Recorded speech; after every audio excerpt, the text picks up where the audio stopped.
กองประชุมพบปะแลกเปลี่ยนสภาพการสองฝ่ายแล้วจีนลาวได้จัดขึ้นในวันที่ 8 พฤศจิกายน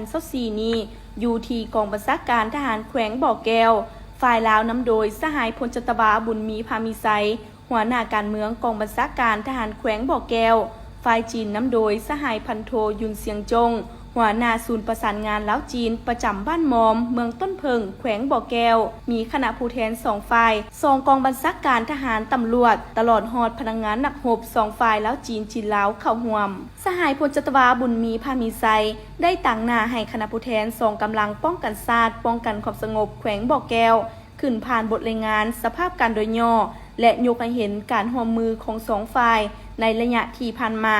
ในโอกาสเดียวกันนี้คณะผู้แทนกองประชุมทั้ง2ฝ่ายก็ได้แสดงความขอบใจซึ่งกันและกันที่ได้ให้การร่วมมือทั้ง2ฝ่ายมีความเป็นเอกภาพในหลายปัญหาที่สำคัญ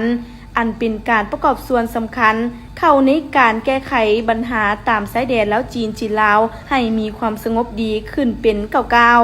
มีความสอดคล้องก้าวไปสู่การร่วมมือของ2ชาติให้มีความสงบโดยพื้นฐาน